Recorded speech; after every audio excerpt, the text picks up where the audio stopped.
Don't fear being different. Conscious and subconscious mind, part 2.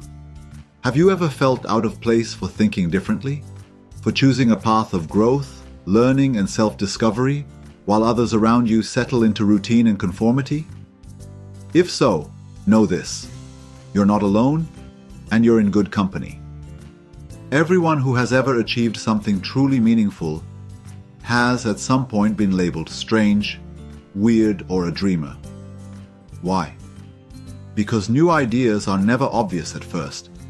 If they were, everyone would be doing them, and they'd lose their power.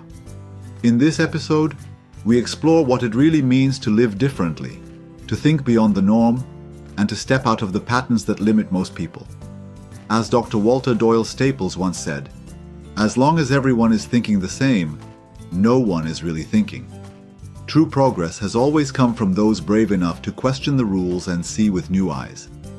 But breaking away from the crowd isn't always easy. Often, people will try to help you by pulling you back into the familiar. They don't do it to hurt you.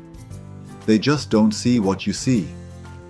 Anthony de Mello illustrated this beautifully when he said, "Don't try to teach pigs to sing. It wastes your time, and it annoys the pig." In other words, not everyone is ready for the path you've chosen, and that's okay. Let's look at nature to understand this better. In one experiment, caterpillars were lined up in a circle, each one following the other. Food was placed just outside their loop, but none of them broke formation to reach it. They simply kept circling until they collapsed from exhaustion. All it would have taken was for one of them to stop and look a little to the side. Or consider the fish experiment.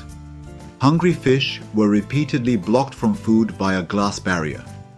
Eventually, when the barrier was removed, they no longer tried. They died in starvation, surrounded by what could have nourished them. Their minds told them the food was unreachable, even when it was freely available. How often do we do the same? We trust others more than ourselves. We assume that the majority must be right. But is that really true? Imagine this. You approach a toll booth with 3 open lanes. 2 have long lines. 1 is completely empty. Most people would instinctively queue in the lines thinking, there must be something wrong with that open one. But maybe there isn't. Maybe it's just unused because everyone is waiting for someone else to go first. Being different means going first. It means daring to step aside from the crowd and check for yourself.